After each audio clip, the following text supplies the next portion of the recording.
Hello guys, good morning. Samahan niyo ako guys na pumasyal dito sa isang napakagandang lugar dito sa Jinsan.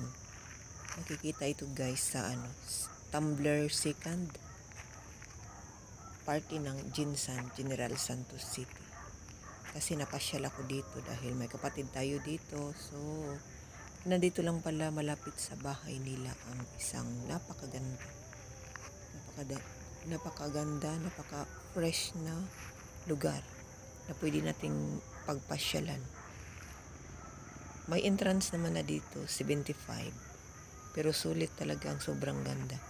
Parang native style ang mga ginagamit nila sa kanilang mga payag or sa parang mga bahay-bahay. Tapos, meron din ditong giraffe na made of grass. Hindi ko alam kung grass pa. Pati yung mga upuan nila, yung mga kahoy. Tapos, ang presko niya dahil malalanghap natin yung sariwang hangin at makikita natin yung napakagandang view. May overlooking tayo dito. Tapos, makikita din natin pati yung dagat dito sa bandang kaliwa. Malawak ito guys. Pero pwede ka rin namang magpahinga kasi marami silang kubo. Ayan, may kubo sila. So, may mga lamesa din sila. At meron din pala silang small restaurant na pwede nating pag-orderan ng mga foods na gusto natin. So, ito yung mga kubo guys. Ayan siya. Kapag weekend daw dito, Saturday yata, merong banda na dumarayo dito. Tumutugtog sila. Kagaya dito, pwede kang umupo dyan kasi may lamisa din sila. Pwede ka rin magkape-kape or mag-snacks.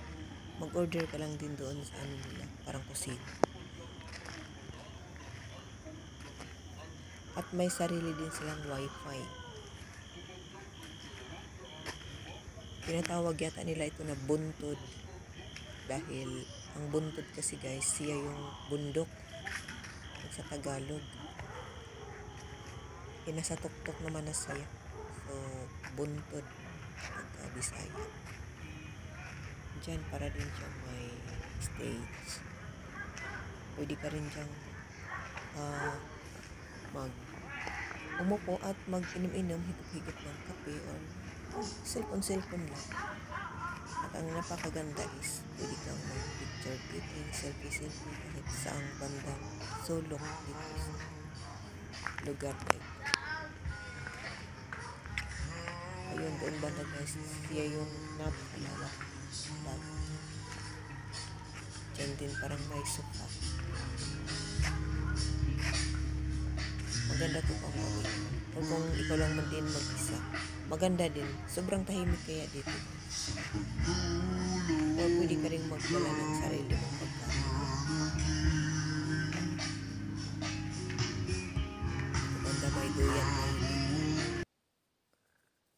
Yung pang-relax talaga ng isipan. Pang-refresh.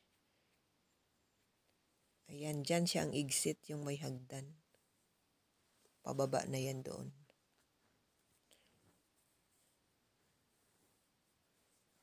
Ang Pilipinas ngayon guys, napakadami ng lugar na pwede nating pagpasyalan.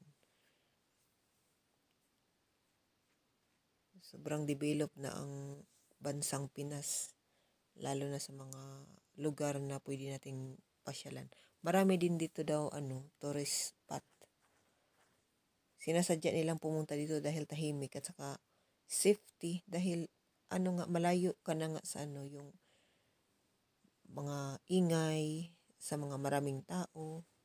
Kasi nag-iisa lang to siya. Parang, kumbaga parang dead in na siya ba sa buntod na to. Sa bundok na to. Ayan na siya. Diyan banda siya yung pwede kang mag-picture dyan. Humiga-higa pang ako dyan sa loob. Tapos ito yun, napakaganda din mga gamit ng yung kahoy nila. Sobrang tibay. Tapos napalibutan siya ng mga bulaklak.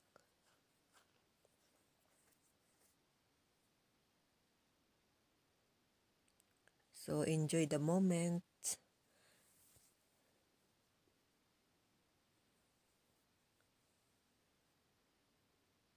Kung makikita niyo yung isang puti dyan na parang talon at tilon, dyan yung nagpipresenta yung mga banda. So, thank you guys for watching. Ingat lang tayo palagi, no? Kasi kapag, halimbawa ako is OFW, kapag nagbakasyon talaga tayo, pumapasyal tayo sa kaya nating pasyalan, guys. So, ingat tayo palagi. God bless us always.